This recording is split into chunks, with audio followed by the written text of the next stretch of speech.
அனைவருக்கும் காலை வணக்கம். ஆக்சுவலாக நான் இங்கே 2 விஷயம் சொல்கிறதுக்காக வந்தேன். ஒன்று, இந்த படம் எப்படி நாங்கள் ஸ்டார்ட் பண்ணணும்.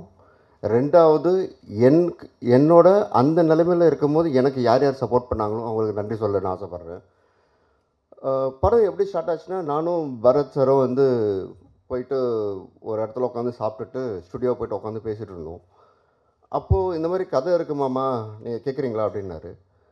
சரி சொல்லுடா பார்ப்போம் அப்படின்ட்டு கதையை சொல்லி ஒரு ஃபஸ்ட் ஆஃப் முடிஞ்சிருக்கும். அப்போவே எனக்குள்ளே ஒரு கனெக்ஷன் ஃபீல் பண்ண ஆரம்பித்தேன். இது எங்கேயும் நடந்திருக்கே, நம்ம வாழ்க்கையிலும் நடந்திருக்கே அப்படின்ட்டு. படம் ஃபுல்லாக சொல்லி முடித்ததுக்கப்புறம் தான் நான் ரியலைஸ் பண்ணேன், இந்த படத்தில் ஒரு டைலாக் ஒன்று வரும், நானும் வெட்டிக்கிளி ஆகிட்டணும் அப்படின்ற மாதிரி ஒரு ஃபீல் எனக்கும் வந்துச்சு.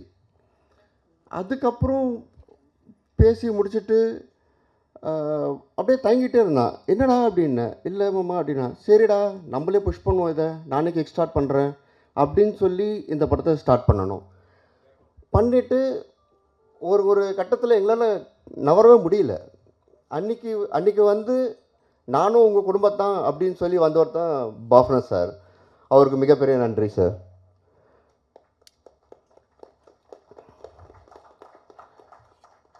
அதுக்கப்புறம் அந்த ஸ்டேஜ்லேருந்து அவர் இவ்வளோ தூரம் கொண்டு வந்து விட்டுருக்காரு. இந்த நிலைமை இந்த இடத்துல வந்து நான் எனக்கு பர்சனலாக சப்போர்ட் பண்ணவங்கள நான் நன்றி சொல்ல ஆசைப்பட்றேன். ஒன்று, நான் இந்த நிலைமைக்கு இங்கே வந்து உங்கள் முன்னாடி நான் பேசுகிறேன்னா ஃபஸ்ட்டு எங்கள் அப்பா அம்மாவுக்கு தேங்க்ஸ் சொல்லிக்கிறேன். அப்பா பேர் கன்னியப்பன், அம்மா பேர் பவுளமல்லிகை.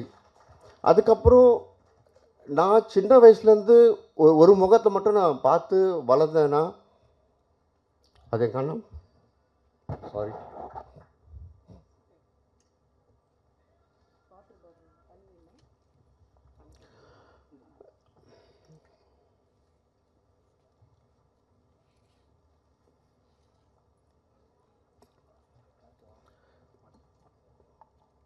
நான் இடத்துல எங்கள் அண்ணனை ரொம்ப மிஸ் பண்ணுறேன்.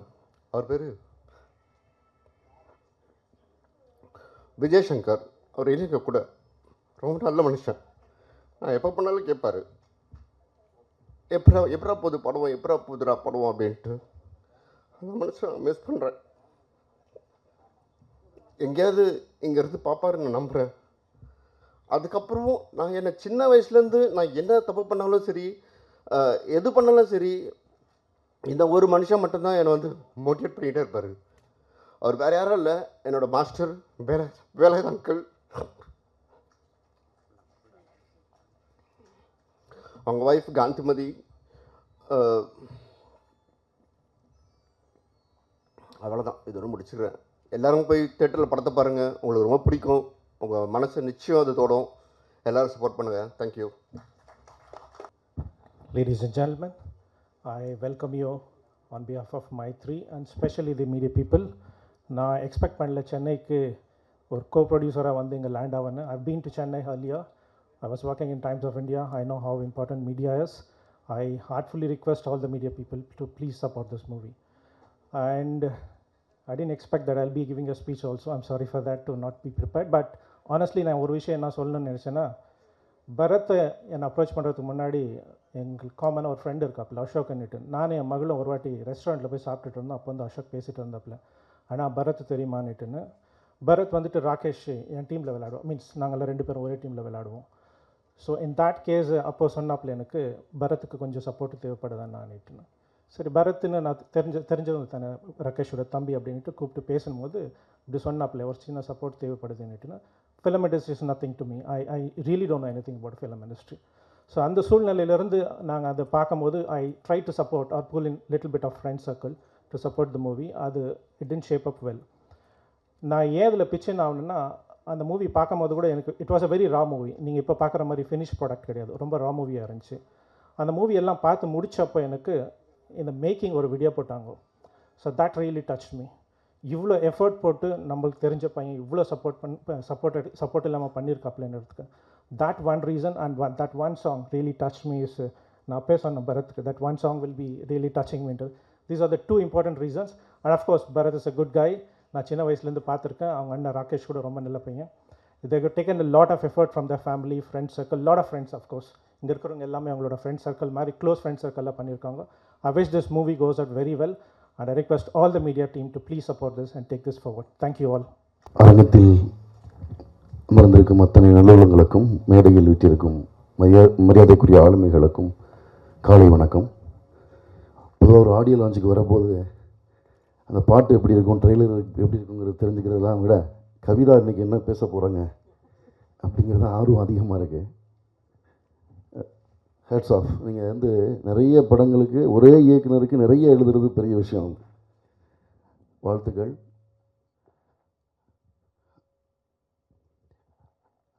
மைத்ரி, ஆக்சுவலி இந்த மேடை வந்து எனக்கு வந்து குட்டி ரேவதி என்னுடைய அருமை தோழர், மிக முக்கியமான கவிஞர், என்னுடைய நலம் விரும்பி என்னுடைய எல்லா வளர்ச்சியிலும் உடன் இருப்பவர். அவங்க தான் முதல்ல கூப்பிட்டு அந்த மாதிரி இந்த படத்தை சொன்னாங்க. அப்புறமா பரத் ஃபோனில் பேசினார். இந்த மைத்திரி படம் வந்து நிறைய அது சம்மந்தமாக ஃபோனில் பேசியிருக்கிறோம். போன வாரம் கூட அதோடய ஸ்க்ரீனிங் கூப்பிட்டாங்க. நான் அங்கே லொக்கேஷன் பார்க்குறதுக்காக காயல்பட்டினமில் இருந்ததுனால வர முடியல, மன்னிக்கணும். ஆக்சுவலி மைத்திரி படத்தை ட்ரெய்லர் பார்க்கும்போது ரொம்ப சென்சிட்டிவாக ரொம்ப டீப்பான ஒரு மெசேஜோடு இருக்குது. அவங்களுடைய மெர்சிலெல்லாம் பேந்தர்ஸ் அப்படின்ருக்கு, நிறைய குறியீடுகள் இருக்குது டைட்டிலில்.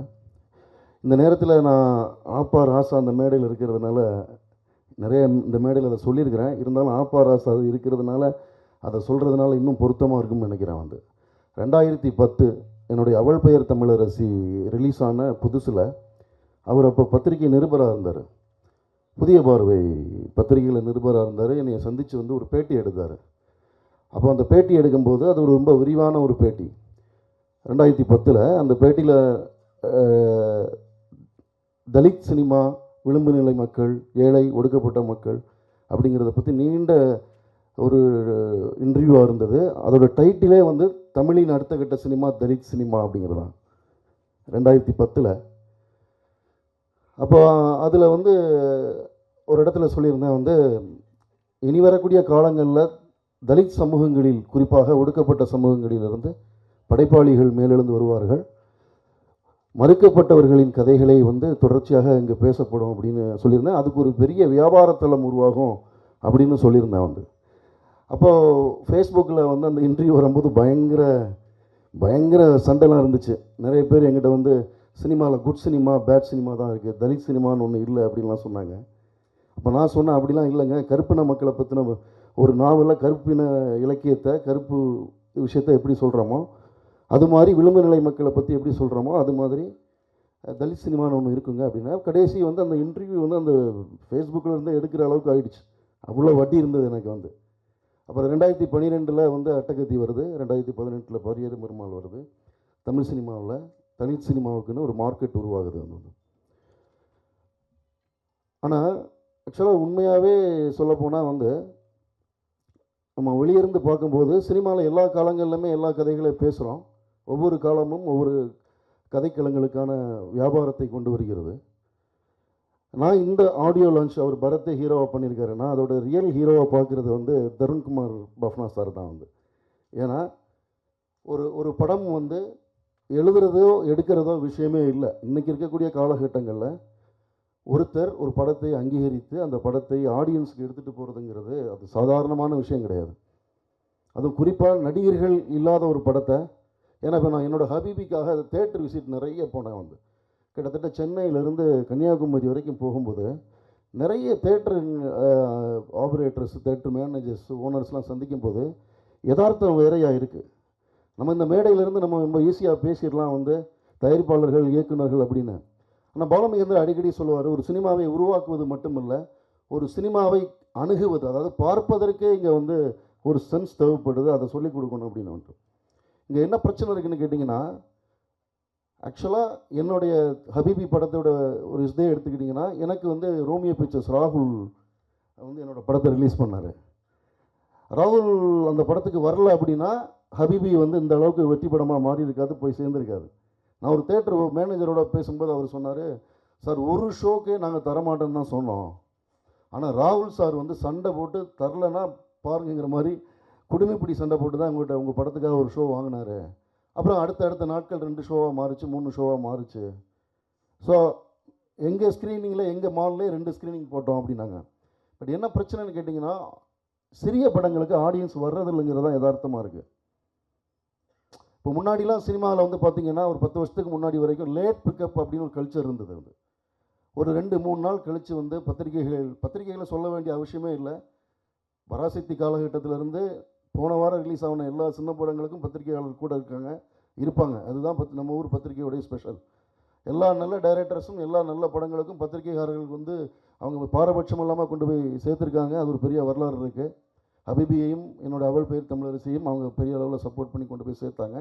பட்டு ஆடியன்ஸ் தேட்டருக்கு வர்றது இருக்கு இல்லையா, அது வந்து ரொம்ப சுருங்கிடுச்சு. இன்றைக்கி 3வது நாள் 4வது நாள் ஒரு படம் தேட்டருக்கு ஆடியன்ஸ் கேள்விப்பட்டு வர்றதும்போது அடுத்த வெள்ளிக்கிழமை ஒரு 5 படமோ 10 படமோ ரெடியாக இருக்குது.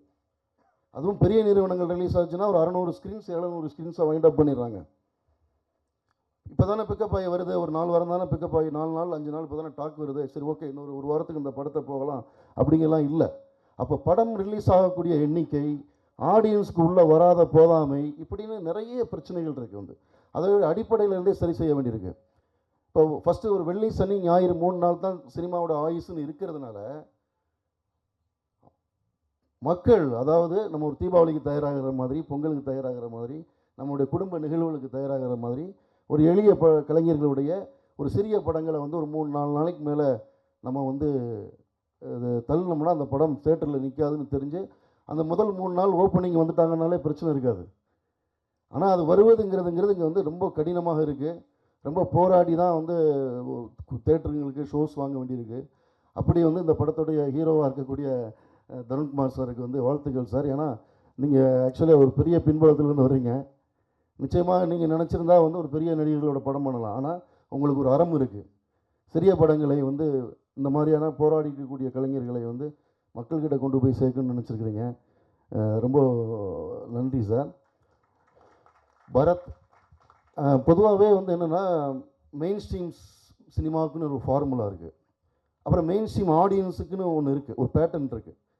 அது எப்படின்னு கேட்டிங்கன்னா, இஸ்லாமியர்களை தீவிரவாதிகள் நான் சொன்னோம்னா அது ஈஸியாக நம்புவாங்க. இங்கே அப்படி தான் கட்டமைக்கப்பட்டிருக்கு. இப்போ விளிம்பு நிலை தலித் மக்களை பற்றி ஒன்று சொன்னோம்னா அதுதான் நம்புவாங்க. குறிப்பாக திருநங்கைகளை பற்றி உஸ்ஸு பொட்டை அப்படின்னு கேவலமாக பேசணும்னா அதை கைதட்டுவாங்க. ஏன்னா அது வந்து வெகுஜன ரசனையில் காலங்காலமாக ஃபீட் பண்ணப்பட்ட ஒன்று. அப்போ நீங்கள் வெகுஜன ரசனையில் நின்றுக்கிண்டு வெகுஜன மக்களோட ஒரு பொருளை எடுத்து படம் பண்ணுறதுக்கும் அதுக்கு எதிராக நின்று ஒரு படம் எடுக்கிறதுக்கும் ஒரு பெரிய துணிச்சல் வேணும். அது வந்து பரத்துக்கு இருக்குது. அது உண்மையிலே நீங்கள் முதல் படமே இப்படி ஒரு கதையை தேர்வு செஞ்சதுக்கு உங்களுக்கு வாழ்த்துக்கள். ரொம்ப ப்ராமிசிங்காக இருக்குது ட்ரெய்லர். மியூசிக் டைரக்டர், பாடலாசிரியர்கள், படத்துடைய ஆர்ட் டைரக்டர், ஒளிப்பதிவாளர், எல்லாத்தையும் தாண்டி என்னென்னா ஒரு படம் வந்து வெற்றி அடையணும். அது ரொம்ப முக்கியம்.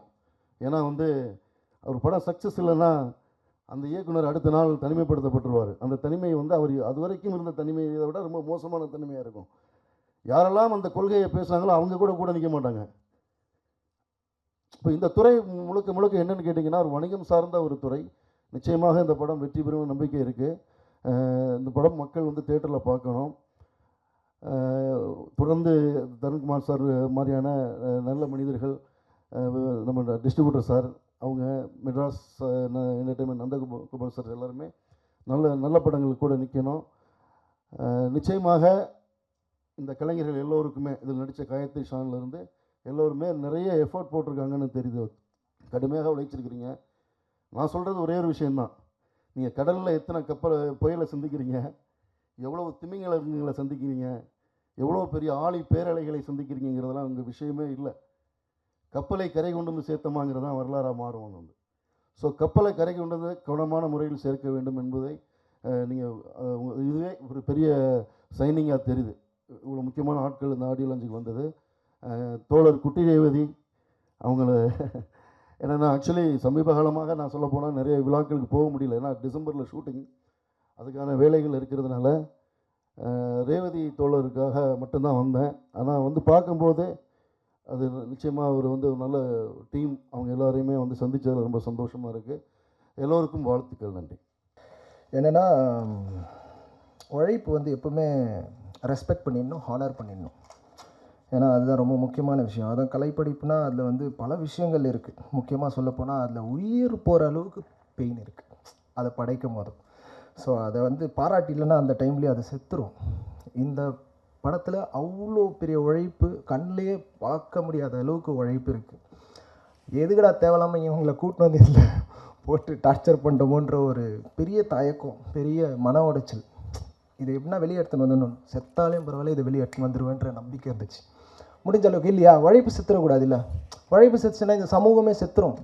உழைப்பாலேயே நம்ம வந்து ஒடுக்கப்பட்டுட்டே இருக்கும்போது நம்ம உழைப்பு பாராட்டப்படவில்லைன்னா எப்படி? அப்போ எவ்வளோ ஸ்ட்ராங்காக நம்ம நிற்கணும்.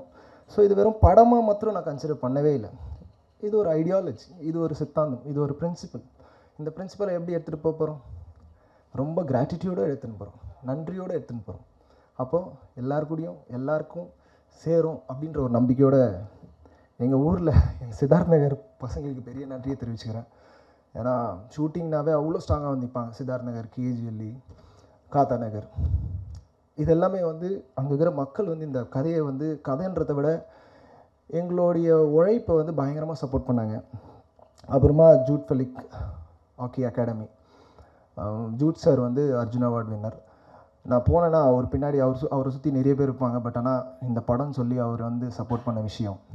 அதுக்கப்புறம் சண்முகம் சார், இவங்கெல்லாம் ஹாக்கி கோச், இவங்க எல்லாருமே ஸ்ட்ராங்காக இது ஹாக்கி சப்ஜெக்டாக இருக்கிறப்போ இதுக்குள்ளே ரொம்ப ஸ்ட்ராங்காக வந்து ஜூட் ஃபெலிக்ஸ் செபாஸ்டின் அவர் அந்த அகாடமிக்கு ரொம்ப பெரிய நன்றி. அப்புறம் டுமேலா, காஸ்டியூம்ஸ் எல்லாம் பார்க்கும்போது இப்படி போடலாம், இது இப்படி தான் இருக்கட்டும், அது ஃபுல்லாகவே இந்தியன் டீம் போடுற காஸ்டியூம்ஸ் எல்லாமே எங்களுக்கு வெறும் தெரில, நான் பேசின விஷயத்துக்காகவா இல்லை இதில் நான் சும்மா லைன் சொன்னதுக்காகவா தெரில, அவ்வளோ பெரிய கான்ட்ரிபியூஷன் பண்ணியிருக்காங்க. அதுக்கப்புறம் அண்ணனுங்க, முக்கியமாக இது போல் சினிமாக்கள் வருதுன்னா அண்ணன்களோட தாக்கம் பயங்கர தாக்கம் இருக்குது. என் கூட உட்காந்து ஒரு 1.5 மணி நேரம் இந்த படத்தை இப்படி தாண்டா இருக்கணும், இது இப்படி பண்ணுறா, இப்படி பண்ணாதாண்டா நம்ம வெளியே வர முடியும், நம்மக்கிட்ட பிஸ்னஸ் இல்லைனா கூட நம்ம இதை போராடிக்கிட்டே இருக்கணும், ஒரு விஷயத்தையும் ரொம்ப கிளியராக சொன்னேன். ரஞ்சித் அண்ணனுக்கு ரொம்ப பெரிய நன்றி. அப்புறம் என்ன சொல்கிறது, இந்த படத்தில் வந்து ரொம்ப ரொம்ப நெருக்கமாக ட்ராவல் பண்ணி இந்த படத்தை இப்படி தான் எடுத்துகிட்டு போகணும் அப்படின்னு எங்கள் சித்தப்பா அவங்க இருக்காங்க. ஏன் அங்கே இங்கே கனெக்ட் பண்ணுறேன்னா, நாங்கள்லாம் ஒரே அலைன்மெண்ட்டில் தான் போகிறோம். பாபா சாஹிபோடைய அந்த அந்த ஒரு பயணத்தில் ஒரு பகுதி இது. ஸோ அதால் இவங்களுடைய ஐடியாலஜி சினிமாவாக மாறுறதுக்கான முழு உழைப்பு போட்டது வந்து இவங்களுக்கும் பெரிய நன்றியை தெரிவிச்சுக்கிறேன். ஏன்னா இங்கே நிற்கிறதுக்கான ஒரு மெயின் பேஸே அதுதான். அப்புறமா என் குருநாதர், எனக்கு 3 குருநாதர் இருக்காங்க ரொம்ப ஸ்ட்ராங்காக. இவர் வந்து சாம்ராஜ் மாஸ்டர்னு, இந்த 40,000 ஸ்டூடெண்ட் இருக்காங்க. கன்னடா சினிமாவில் இவரை தெரியாத ஆளே இல்லை. இவர் ஸ்டூடெண்ட்ஸ் தான் எல்லா படத்துலேயும் இருப்பாங்க.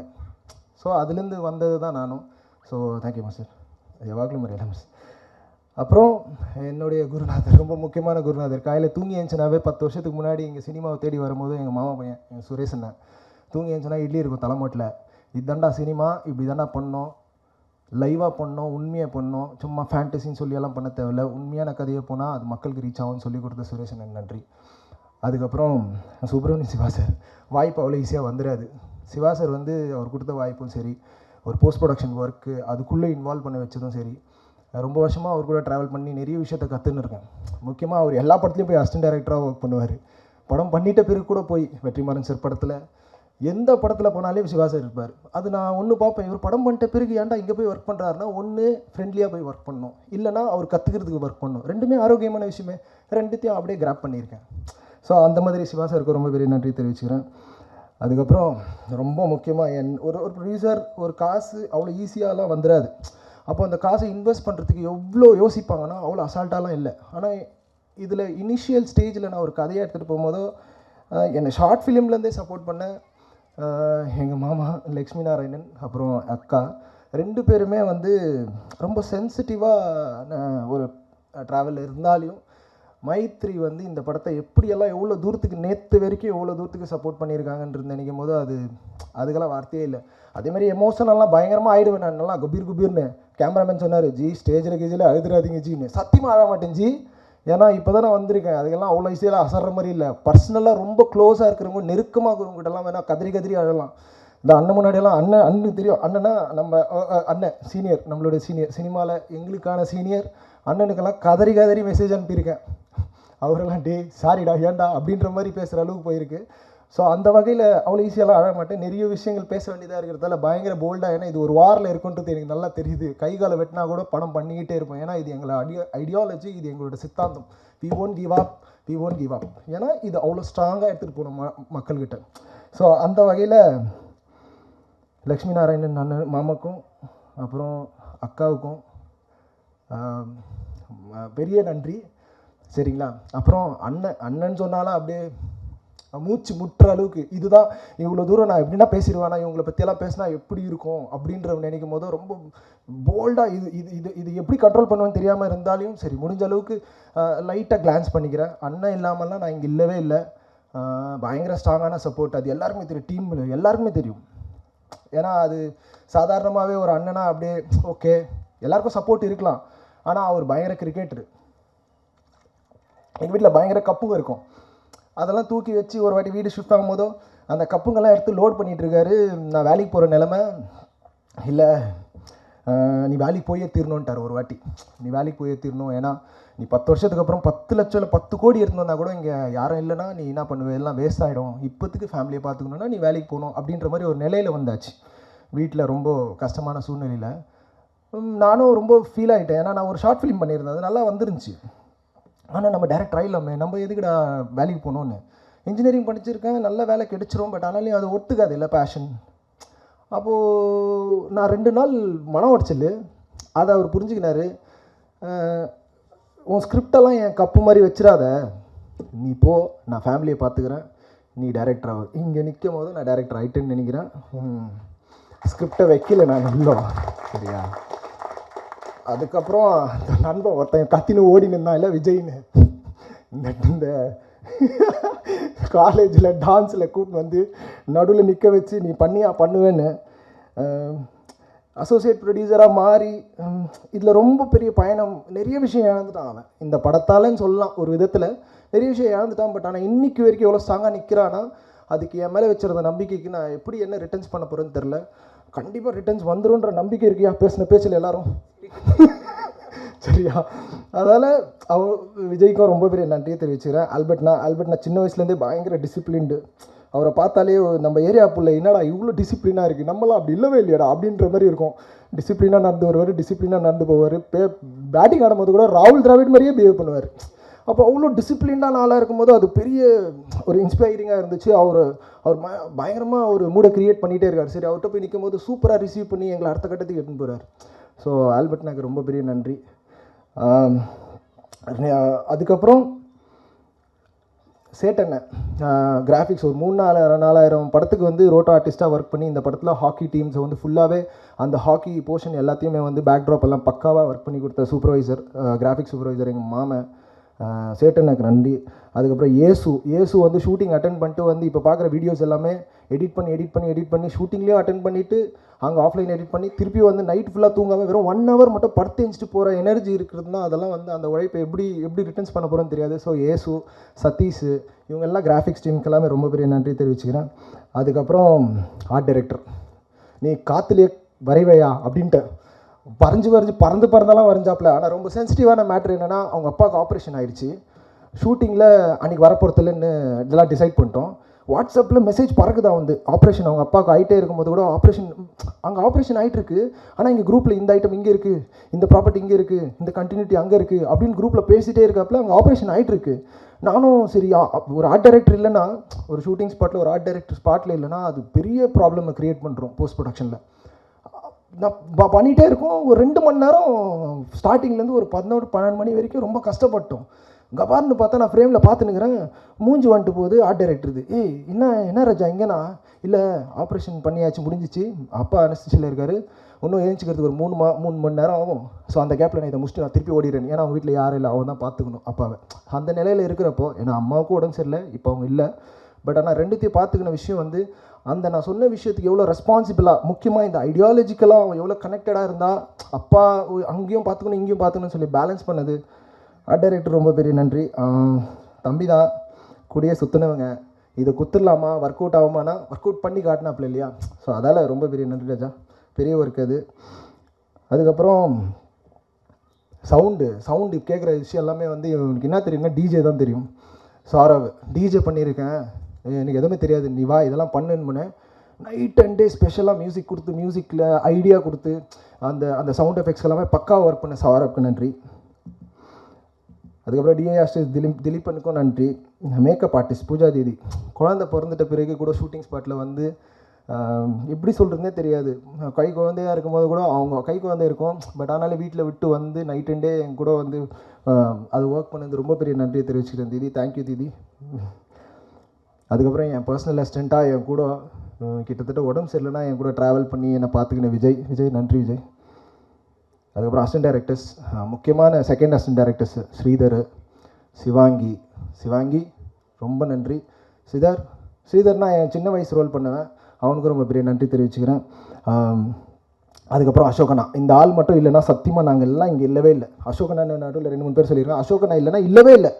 யாரை பார்த்தாலையும் போய் காசு கெடுங்க, எங்கள் படம் பண்ணோம், நீங்கள் வாங்க இந்த படம் பாருங்கள், அவங்க வீட்டில் போய் அவர் பாத்ரூமில் இருந்தால் கூட தட்டி எப்படின்னா வாங்கி வந்துடுவார், வாங்க. நான் சும்மா சொல்லுவேன், நான் இந்த லொக்கேஷன் அந்த மண்டபம் பெருசாக இருக்கும், கபார்னு உள்ளே போந்துடுவார், போய் அவங்க ஓனர் வீட்டுக்கே போயிடுவார், சார் எங்களுக்கு ஷூட்டிங் வேணும் சார்ன்ட்டு காலையில் 6 மணிலேருந்து ஃபாலோ பண்ண ஸ்டார்ட் பண்ணுறாரு. அவருக்கு அவ்வளோ ஆர்வம். இது இப்போ இல்லை, என்னோடய ஃபர்ஸ்ட் ஷார்ட் ஃபிலிம்லேருந்தே அவர் பண்ணியிருக்காரு. அசோகனாக்கு ரொம்ப பெரிய நன்றி. அதுக்கப்புறம் என்னோடய அசிஸ்டன்ஸு, முக்கியமான அசிஸ்டன்ஸு ராபின் இன்னைக்கு இல்லை, பயங்கர ஃபீலிங் அது, அவன் ஷூட்டில் இருக்கான். ராபினுக்கு ரொம்ப நன்றி. ராபின் ஒரு ஸ்பெஷல் விஷயம் என்னென்னா, ஷூட்டிங் டைமில் சாப்பிடவே மாட்டான், ஜூஸ் மட்டும் தான் குடிப்பான். ஏன்னா இன்றைக்கி சாப்பிட்டேன் ராபின், இல்லை நான் சாப்பிட்டா ஷூட்டிங் ஸ்பாட்டில் பாத்ரூம் வந்துச்சுன்னா என்ன பண்ணுறது, அதெல்லாம் நான் சாப்பிட வேணான்னு நினைக்கிறேன். ஸோ அதெல்லாம் அப்படியெல்லாம் கூட ஒர்க் பண்ணுவாங்களான்ற அளவுக்கு எனக்கு ஃபீலிங் ஆகி போச்சு. என்னடா நம்ம குடும்பம் கொடுக்குறேன். அதுக்கப்புறம் டேனி ப்ரோ ஷூட்டிங் ஸ்பாட்டில் பொத்துன்னு கீழே வந்துட்டார். 4 நாளாக கண்டினியூஸாக ஒர்க் பண்ணி ஆனாலே மறுநாள் வந்து ஸ்ட்ராங்காக நிற்கிறாப்புல, அவருக்கும் ஒரு பெரிய நன்றியை தெரிவிச்சுக்கிறேன். அப்புறம் ரொம்ப முக்கியமான விஷயம் லிரிசிஸ்ட்டுங்க. இது வந்து ஒரே ஆள்கிட்ட நம்ம எல்லா பாட்டும் எழுதுறோமானா இல்லை, இது பல விஷயமா இருக்குது. சில விஷயங்கள் வந்து சாங்காக கன்வெர்ட் பண்ணால் நல்லாயிருக்கும், ஏன்னா எல்லா விஷயத்தையும் எல்லாத்துலேயுமே எக்ஸ்பிளைன் பண்ணிட முடியாதுன்ற ஒரு விஷயம் இருந்தது. ஸோ பர்டிகுலர் போர்ஷன்ஸ் எல்லாமே வந்து முக்கியமான ரைட்டர்ஸ் கூட ஒர்க் பண்ணிட்டு பிளான் பண்ணி பக்காவாக அவங்கவுங்ககிட்ட கொடுத்துட்டே வந்துட்டே இருந்தேன். ஸோ அதெல்லாம் ரொம்ப ஸ்ட்ராங்கான ஒரு பிளானிங்காக இருந்துச்சு. அதில் குட்டிரேவதி மேடம் சொல்லவே தேவையில்லை, அவங்களோட பங்களிப்பு ரொம்ப பெருசு. யுகபாரதி அண்ணன் ரொம்ப அசால்ட்டாக என்ன அப்படி வந்தார், எழுதினார், சரிப்பா ஓகேப்பான்ட்டு போயினே இருந்தார். ரொம்ப சிம்பிளாக ஒரு விஷயம் சொன்னார், இந்த படம் நல்லா பேசப்படும், நீங்கள் கவலையப்படாத, எது இருந்தாலும் எடுத்துகிட்டு வா, நான் பண்ணி கொடுக்குறேன் அப்படின்ற அளவுக்கு சொல்லியிருந்தார். அவர் இங்கே இல்லை, அவர் தஞ்சாவூரில் இருக்கார், வர வேண்டிய நிலைமை. ஆனால் மேலும் நான் அடுத்தடுத்த ப்ரோக்ராமில் வந்து சந்திப்பார். அதுக்கப்புறம் ராஜண்ணா போய் பேசும்போது அவர் எப்படி எழுதுறாருன்னு எட்டி பார்த்துன்னு இருப்பேன். ஆனால் இது ஓகேவா, இல்லைண்ணே இது வேணாமா, இது வேணாம், அவ்வளோ கிளியராக அவர் ஒரு விஷயத்தையும் நான் சொல்லும் போதும் அவ்வளோ சூப்பராக எழுதி கொடுத்தாரு. அந்த பாட்டெல்லாமே செம்ம சூப்பராக உங்களுக்கு வந்து ரீச் ஆகும். இப்போ பேசுகிறது நீங்கள் கட் பண்ணி கூட போடுவீங்க, ஏன்னா அவ்வளோ அழகாக நிறைய விஷயத்த பார்த்து எழுதினார். அதுக்கப்புறம் வாசன், மலேசியாவிலேருந்து வாசன்ன்றவர், அவருக்கு சொல்லவே தேவையில்லை, அவர் அவ்வளோ பெரிய உழைப்பு போட்டு வாசன் தலைவரே ரொம்ப நன்றி அந்த ரேப்க்கெல்லாம். அடுத்தது என்னுடைய லிரிசிஸ்ட்டுன்னு தாண்டி என்னுடைய ரொம்ப ஸ்ட்ராங்கான அசிஸ்டன்ட் டைரக்டர் இளமாறன். ஏன் உன்னை லிரிசிஸ்ட்டுன்னு சொல்கிறேன்னா, இதுக்கப்புறம் லிரிசிஸ்ட்டுன்ற பேரில் நீ நிறைய சம்பாதிக்கணுன்ற ஆசை இருக்குது, ஏன்னா அசிஸ்டன்ட் டைரக்டராக நம்மளுக்கு எதுவுமே வரமாட்டேங்குதுயா. ஸோ லிரிசிஸ்ட்டாக நீ வளர்ந்துரு, கூட அசிஸ்டன்ட் டைரக்டராக போய் அப்படியே டைரக்டர் ஆகிடு, சரியா. அதுக்கப்புறம் மியூசிக் டைரக்டர் சொல்லவே தேவையில்லை.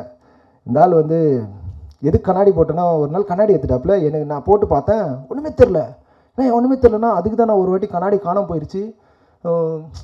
அவர் என்னன்றாரா, அது என்னோடய செகண்ட் ஐ அப்படின்றாரு. கண்ணாடி நான் பார்க்குறேன், என்னடா எப்படின்னா அவர் விரலாம் இவ்வளோ பெருசாக வீங்கி போயிருக்கு. நான் ஃபஸ்ட் டைம் பார்க்கும்போது என்னடா இவ்வளோ பெருசாக வீங்கி போயிருக்குன்னா, எப்போ ஏன் ப்ரோனா, இல்லை ப்ரோ என் கை இப்படி தான்றாரு. அப்போ தான் தெரியுது அவர் சின்ன வயசுலேருந்து ப்ராக்டிஸ் பண்ணி டம்பிள்ஸ் தூக்குனா எப்படி பைசப்ஸ் வருமோ அது மாதிரி விரலெல்லாம் பெருசாகிட்டு வருது, அந்த அளவுக்கு ஒர்க் பண்ணுற மாதிரி தெரியுது. அவன் நினச்சோம் என்னடா மியூசிக் டைரக்டர்னு. எக்ஸ்ட்ரானரி மியூசிக் போட்டு, அதுவும் ரொம்ப க்ளோஸாக ஒரு பிரதர்.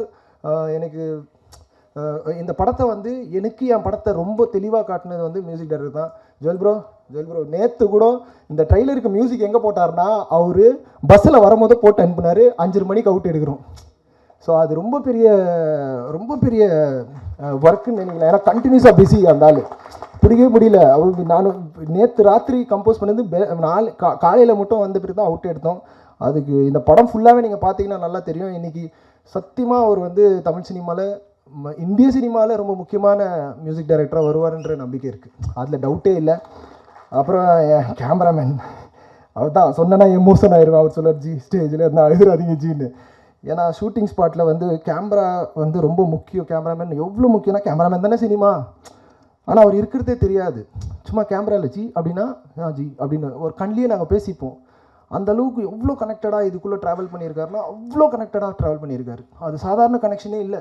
ஃப்ரம் ஷார்ட் ஃபிலிம் என்னுடைய சினிமாவை ரொம்ப தெளிவாக ரொம்ப கிளியராக இப்படி தான் பண்ணலான்றது எவ்வளோ எவ்வளோ பொறுமையாக, எவ்வளோ நான் ரொம்ப பொறுமைசாலின்னு நினைப்பேன், ஆனால் என்னை விட பயங்கர பொறுமைசாலி அந்த ஆள். இப்போ கூட பாருங்கள், ஒரு சைலண்ட்டாக அந்தளவுக்கு பயங்கர பொறுமையாக ஷூட்டிங் ஸ்பாட்டில் இது வரைக்கும் நான் யார் மேலேயும் கோவப்பட்டு பார்த்ததே இல்லை. நான் கூட கத்தின்னு இருப்பேன் அங்கே இங்கேன்னு, கோவப்பட்டதே இல்லை. எப்படி அவர் அதை ஹேண்டில் பண்ணுறான்றது நானும் எவ்வளோ வாட்டி அனலைஸ் பண்ணியிருக்கேன். பட் ஆனால் அது பொக்கிஷமாக எனக்கு வந்தது வந்து இன்றைக்கி இந்த சினிமா இப்படி இருக்குன்னா அதுக்கு முதல் காரணம் என் கேமராமேன் மட்டும்தான். நன்றி ஜி, ரொம்ப நன்றி. அப்புறம் இந்த டிசைன்ஸ் எல்லாம் பார்க்குறீங்கல்ல, சிவராமா வந்திருக்காரா, நீங்கள் மேடையில் உட்கார வைக்கணும்னு நான் சொல்லியிருந்தேன். பட் ஆனால் அது அவர் மேலும் மேலும் நிறைய நீங்கள் அவரோட டிசைன்ஸ் பார்ப்பீங்க, ஆச்சரியமாக இருக்கும். நீங்கள் அவரை பார்த்தீங்கன்னா நீங்கள் ஆச்சரியப்படுவீங்க. சத்தியமாக சொல்கிறேன், இங்கே ப்ரெஸ் மீடியா நீங்கள் போகிறதுக்கு முன்னாடி அவர் ஒரு வாட்டி பார்த்துட்டு போங்க. ஏன்னா இந்த டிசைன்ஸ் எல்லாமே அவர் தான் பண்ணார். அது ஏன் எப்படி பண்ணார், என்ன பண்ணாருன்றது நீங்கள் அவரை நீங்கள் பர்சனலாக சொல்கிறேன். ஸ்டேஜ் ஃபியராக இருக்குன்றாரு, ஆனால் அவரை பார்த்தா நீங்கள் ஃபியர் ஆகிடுவீங்க. எப்படி இதை க்ரியேட் பண்ணி, ஏன்னா அவரை பார்த்தா சத்தியமாக ஆச்சரியப்படுவீங்க. நான் ப்ரெஸ் மீடியா கிட்ட கிளியராக சொல்கிறேன், அது உங்களுக்கு ரைட்டிங்க்கு பயங்கர ஹெல்ப்ஃபுல்லாக இருக்கும். எப்படி இந்த பர்சன் எப்படி இந்த டிசைன்ஸ் எல்லாம் பண்ணாருன்னு. ஏன்னா ஷாக்கிங், நான் இவ்வளோ பேசுகிறேன், ஏன் அதை ஸ்பெசிஃபிக்காக சொல்கிறேன் நீங்கள் பாருங்கள். போகிறதுக்கு முன்னாடி அவரை பார்த்துட்டு அவருடைய டிசைன்ஸ் அவ்வளோ கிளாஸாக சூப்பராக ஒரு டிசைனும். நானும் பாப்னா சார் கையெத்து கும்பிட்றாரு குரூப்பில் டிசைனை பார்த்துட்டு நாங்கள் தச்சிருவோண்டா நாங்கள் ஒரு டிசைனும் அவர் சூப்பராக பண்ணி கொடுத்த சிவராம சுரேஷ்க்கு ரொம்ப பெரிய நன்றி. அதுக்கப்புறம் காயத்ரி ஷான் சொல்லவே தேவையில்லை, உங்களுக்கு நல்லா தெரியும். காயத்ரி ஷானோட பெர்ஃபார்மன்ஸு இந்த படத்துக்கு வெயிட் ரிடக்ஷன் இன்க்ரீஸ் அவ்வளோ கஷ்டப்பட்டாங்கன்னா அவ்வளோ கஷ்டப்பட்டாங்க. அவங்க இன்க்ரீஸ் பண்ணுறதுக்கும் கஷ்டப்பட்டாங்க, டிக்ரீஸ் பண்ணுறதுக்கும் கஷ்டப்பட்டாங்க. ரொம்ப முக்கியமாக சொல்ல போனால் காலையில் 12 மணிக்கெல்லாம் இன்க்ரீஸ் ஆகணுன்றதுக்காக 12 மணிக்கெல்லாம் பிரியாணி சாப்பிட சொல்லியிருக்காங்க. 1க்கு 2 இல்லை 3 கூட சாப்பிட்ருக்காங்க. அந்த அளவுக்கு ஒர்க் அவுட் பண்ணி இன்க்ரீஸ் பண்ணி திருப்பி டிக்ரீஸ் பண்ணுறதுக்கும் ஒரு 6-7 மாதம், ஒரு 10 மாதம், கிட்டத்தட்ட 1 வருஷம்லாம் வெயிட் பண்ணியிருந்தோம் ஒரு போர்ஷனை ஷூட் பண்ணுறதுக்கே. அந்த அளவுக்கு பெரிய உழைப்பை போட்டு இந்த படத்தை வந்து பயங்கர கிளாஸாக அந்த ஸ்க்ரீனில் வந்து அந்த ப்ரெசன்டேஷன் வரணும். அந்த ப்ரெக்னென்சி சீக்வன்ஸ் எல்லாம் பக்காவாக, அந்த ஃபேஸு, இந்த ஹார்ம்ஸ் எல்லாமே பக்காவாக நல்லா அந்த ஒரு ஸ்ட்ரக்சர் கரெக்டாக ஃபில் ஆகணும் அப்படின்றதுக்காகவே ஒரு 6 மாதம் நாங்கள் சாப்பிட வச்சு அப்படியெல்லாம் ட்ரை பண்ணோம். அதெல்லாம் பெரிய பெரிய ஒரு உழைப்பு.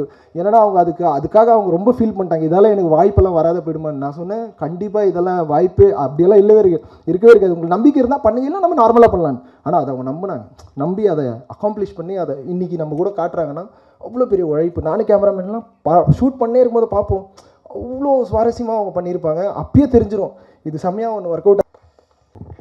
அனைவருக்கும் வணக்கம். ஊடக நண்பர்கள், திரை நண்பர்கள், இங்கே மேடையில் அமர்ந்திருக்கும் தயாரிப்பாளர் நண்பர்கள், கலைஞர்கள் எல்லோருக்கும் இந்த காலை வேளையில் இவ்வளோ ஒரு மகிழ்ச்சியான ஒரு நிகழ்வில் பங்கெடுத்து கொள்வது உண்மையிலேயே வந்து ஒரு பெரிய வாய்ப்பு அப்படின்னு நினைக்கிறேன் நான். காரணம் வந்து இந்த படத்தில் பாடலாசிரியராக நான் பணியாற்றி இருக்கிறேன் அப்படிங்கிறது மட்டும் இல்லை, இயக்குனர் பரத்தோட வேலை செய்திருப்பது அது ரொம்ப முக்கியமான விஷயம். நீங்கள் இதுக்குள்ளே எல்லோரும் உணர்ந்திருப்பீங்க. வழக்கமாக இயக்குனர், தயாரிப்பாளர் அந்த படிநிலைகளெல்லாம் இந்த படத்தில் நம்ம பார்க்கவே முடியாது.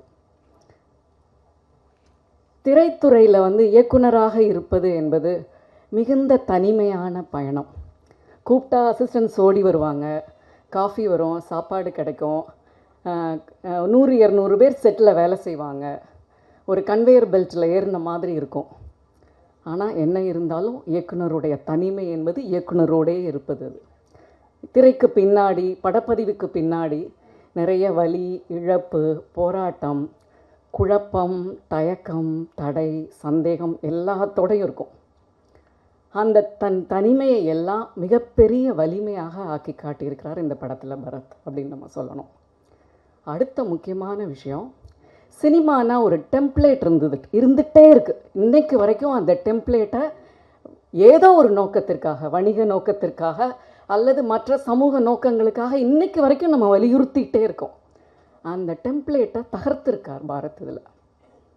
அதாவது நம்ம வழக்கமான சொற்களெல்லாம் பயன்படுத்துவோம், அதிக வயலன்ஸ், பாலியல் விஷயங்கள், குத்துப்பாட்டு, இந்த மாதிரி அது மாதிரியெல்லாம் இல்லாமல் அது நீங்கள் மேக்கிங்லேயே பார்த்துருப்பீங்க. மேக்கிங்லேயே நிறையா நீங்கள் கதையை வந்து உள் உணர்ந்து கொள்ள முடியும். அந்த மாதிரி அவர் பண்ணியிருக்காரு இந்த படத்தை.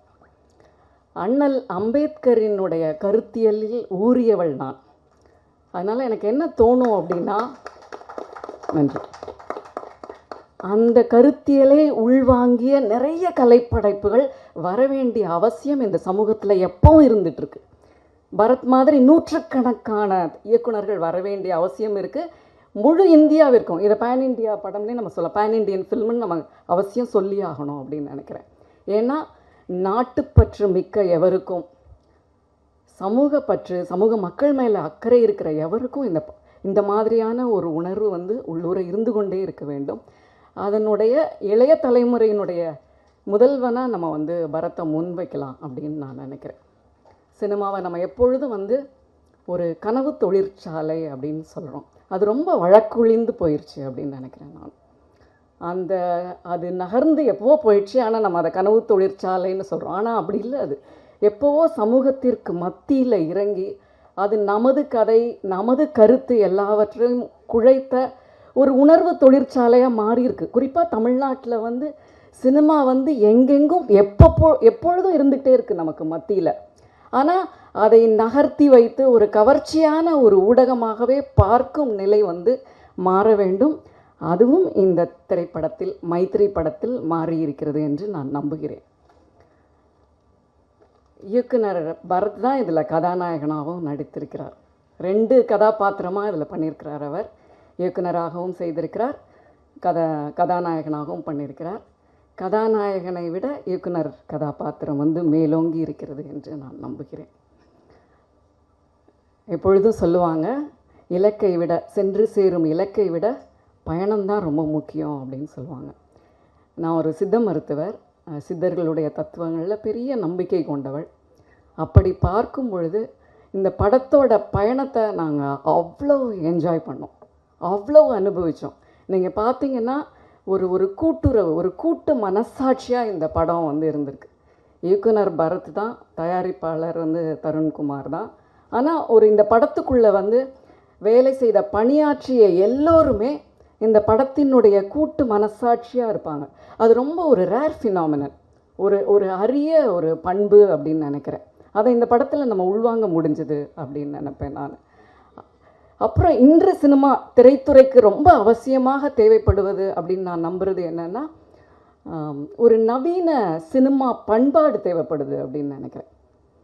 அதையும் இந்த படத்தில் வந்து செயல்படுத்த முயற்சி செஞ்சுருக்காங்கன்னு நினைக்கிறேன். ஏன்னா நான் ஷூட் ஸ்பாட்லாம் போல, அதெல்லாம் தெரியாமல் நான் சில விஷயங்களை சொல்ல முடியாது. ஆனால் நான் இவர்களோடு பழகிய வரைக்கும் ஒரு தோழமையாகட்டும், தோழமை உணர்வு, சமத்துவ உணர்வு, ஒரு உழைப்பு, கூட்டு உழைப்பு எல்லாமே அவர்களோட வந்து நீங்கள் பார்த்தீங்கன்னா நீக்கமற கலந்துருக்கும். அது வந்து ரொம்ப அவசியம். சினிமான்னா அதுதான் இன்றைக்கி நமக்கு. ஏன்னா இன்று வந்து நமக்கிடையில் இருக்கிற வலிமையான ஊடகம், நிறைய கலைஞர்களை உள்வாங்கிய ஊடகம், நம்ம எல்லோருக்கும் சமூகத்திற்கு கம்யூனிகேட் பண்ணுறதுக்கான தொடர்பு ஊடகமாக இருப்பது வந்து சினிமா தான். அப்படிங்கிறதையும் இந்த படத்தில் வந்து அப்படியான ஒரு புதிய பண்பாட்டை வந்து அவர்கள் வந்து செயல்படுத்துகிறாங்க. இது வந்து தொடர வேண்டும் என்ற வேண்டுகோளை நான் முன்வைக்கிறேன். இது ரொம்ப அவசியம் இன்று. அப்போ தான் சினிமா வந்து மக்களினுடைய ஊடகமாக மாறும். மக்கள் வந்து, அதாவது ஏன் வந்து சினிமாவால் பல நேரம் வந்து மக்கள் ஏமாற்றப்படுகிறார்கள் அப்படின்னா, அது தள்ளி வைக்கப்பட்டு இருக்கிறது எப்பொழுதும் மக்களிடமிருந்து. அந்த நிலை மாறுவதற்கான வாய்ப்பாக மைத்ரி கண்டிப்பாக இருக்கும் அப்படிங்கிறத நான் உணர்கிறேன். அது தொடர்வதில் அதான் இருக்குது அந்த சவாலும் அந்த சாதனையும். அது வந்து சாதாரணமானதில்லை, தொடங்குவது மிக எளிது. அதை நீண்ட காலத்திற்கு அந்த பண்பாட்டை சமூக பண்பாடாக மாற்றுவது தான் ரொம்ப முக்கியம் அப்படின்னு நினைக்கிறேன். அடுத்து இந்த படத்தில் வந்து பாடலாசிரியராக பணியாற்றிய அனுபவம் அப்படின்னா நான் ஏற்கனவே நிறைய பேசியிருக்கேன். ஆனால் ஏஆர் ரஹ்மான் அவர்களுக்கு நெஞ்சே எழு பாடல் எழுதியதற்கு பின்பு வெகு சில பாடல்களில் தான் இந்த பாடலில் கிடைச்ச எனக்கு அந்த சுதந்திர உணர்வு கிடச்சிது அப்படின்னு நினைப்பேன். ரொம்ப விடுதலையான ஒரு மன உணர்வோடு நான் எழுதினேன். முழு உத்வேகத்தோட எழுச்சியோடு எழுதினேன். அப்படி எழுதும்போதே அந்த பாடல் வந்து உங்களுக்கு ரொம்ப நெருக்கமான ஒரு உண்மையான பாடலாக மாறிடுது. அந்த வாய்ப்புக்கு மிகுந்த நன்றி ஜோயலுக்கும் பரத்க்கும். ஏன்னா ஜோயல் பாடியிருக்காங்க, பிரியங்கா பாடியிருக்காங்க. ரொம்ப ஒரு உண்மையான ஒரு ஒரு ஏக்கம் தொனிக்க பாடியிருக்கிறாங்க. நான் உண்மையிலே இந்த படத்தில் பாடல் எழுதிய அந்த ஒரு வாய்ப்புக்காக நான் மிகுந்த நன்றிகளை கூறிக்கொள்கிறேன். நான் ஏற்கனவே சொன்னது போல் பயணம் ரொம்ப முக்கியமானது. எப்படி நம்ம பயணிக்கிறோமோ அதுதான் இலக்கை தேர்ந்தெடுக்கிறது என்ற நம்பிக்கையுடையவள். அப்படி பார்த்தால் நிலம், நீர், காற்று எல்லாம் சேர்ந்து தான் நம்மளுக்கு வந்து தருண்குமார் பாஃப்னாவை இந்த படத்திற்கு அழைத்து வந்திருக்கிறது என்று நான் நம்புகிறேன். ஒரு சரியான தயாரிப்பாளர் வந்து உண்மையிலே வந்து ரொம்ப முக்கியம் ஒவ்வொரு படத்திற்கும். இயக்குனர் வந்து எந்த விஷனில் அந்த படத்தை பார்க்குறாங்களோ, ஏன்னா பரத்குள்ளே வந்து ஒரு ஐடியா இருக்குது. அவர் வந்து அண்ணல் அம்பேத்கரின் கருத்தூறிய ஒரு உள்நிலையிலிருந்து இந்த கதையை ஒரு பெரிய லேண்ட்ஸ்கேப் கொண்டு வந்திருக்கார். எல்லோரும் சின்ன படம், சிறிய படம்னு சொல்கிறாங்க. உண்மையிலே எனக்கு என்னுடைய கற்பனையில் வந்து ஒரு பெரிய லேண்ட்ஸ்கேப் படம். அதை பார்த்து அந்த அனுபவத்திற்குள் நீங்கள் சென்றால்தான் அந்த படம் வந்து உங்களுக்குள்ளே என்ன ரசவாதத்தை பண்ணுது அப்படின்னு நீங்கள் அது உணர முடியும். இந்த ட்ரூ லைஃப் ஈவெண்ட்ஸ் முடிக்கணும் என்னம்மா, ட்ரூ லைஃப் ஈவெண்ட்ஸ், இந்த மாதிரி கற்பனைகள், கதாபாத்திரங்கள் எல்லாம் தாண்டி அதை வந்து உங்களுடைய ரத்தத்தோட எலும்போடு இணைப்பதற்கான பணியை வந்து பரத் செஞ்சுருக்காரு. அவரோட தருண்குமார் பாஃப்னா இணைவதில் நான் பெருமகிழ்ச்சி அடைகிறேன். சார், மூளை முடுக்கெல்லாம் இந்த படத்தை கொண்டு சேருங்கள். மக்களின் மன இடுக்கெல்லாம் இந்த படம் சென்று சேர வேண்டும் என்ற வேண்டுகோளை உங்கள் முன் வைத்து வந்திருக்கும் அனைவருக்கும் என் நன்றியை கூறிக்கொண்டு நிறைவு செய்கிறேன். நந்தகோபாலன் சொன்ன மாதிரி இந்த படத்தை நான் பார்த்துருப்பேன், சீன்ஸ் பார்த்துருப்பேன், சாங் பார்த்துருப்பேன்னு சொல்லி அண்ணன் சொன்னார். ஆனால் தருண் என்கிட்ட இது வரைக்கும் என்ன டைட்டில்னு கூட சொல்லலை. நான் கேட்டுக்கிட்டே இருந்தேன், திங்கக்கிழமை காலையில் வந்துருங்கன்னு மட்டும் சொன்னார். நான் சரின்ட்டேன். ஆனால் என்ன டைட்டில், என்ன படம், யார் டைரக்டர் எதுவுமே சொல்லலை. அதுதான் உண்மை. சனிக்கிழமை தான் எனக்கு அனுப்புகிறாரு, மைத்திரி அப்படின்னு டைட்டில் அனுப்புகிறாரு. வேறு எதுவுமே என்கிட்ட சொல்லலை. ஆனால் இங்கே வந்து பார்த்தேன், ட்ரெய்லர் லான்ச்சு, சாங்ஸு எல்லாமே டிஃப்ரெண்ட்டாக இருக்குது. ஒரு நல்ல அட்டம்ப்டாக தெரியுது. பல சோதனைகள், சாதனைகளை தாண்டி ஒரு படம் ட்ரெய்லர் லான்ச்சுக்கு வர்றதே பெரிய விஷயம். இதில் இன்னொன்று பார்த்தா, அவர் செப்டம்பர் ஃபஸ்ட் வீக்குன்னு ரிலீஸும் போட்டார். இப்போ அதுதான் கேட்டேன், ஆடியோ ரைட்ஸ் கொடுத்துருக்கீங்களான்னு கேட்டேன். இல்லைன்றாரு. எதுவுமே அவர் டிசைட் பண்ணல. ஆனால் அவரால் எதுவும் செய்ய முடியும். செப்டம்பர் 5 இந்த படம் வந்து நல்லபடியாக வந்து வெற்றி பெறணும்னு வாழ்த்துக்கிறேன். வருஷத்துக்கு ஒரு 220, 230 படம் வருது. அதில் வந்து ஹிட் ஆகிறது அப்படின்னு பார்த்தீங்கன்னா ஒரு 12 படம் இல்லை ஒரு 14 படம். இதுதான் சினிமானுடைய நிலைமை இன்றைக்கி. இதில் வந்து ஒரு 10 படம் வந்து ஹீரோஸ் படம் அந்த மாதிரி போயிடும். ஒரு 2 படம் இல்லை 3 படம் இந்த மாதிரி புது படங்கள் வந்து வெற்றி அடைகிறதுங்க தான் சினிமாவினுடைய சரித்திரமாக இருந்துகிட்டு இருக்க கொஞ்சம் வருஷங்களாக. இந்த நிலைமைகள் மாறணும் அப்படின்னு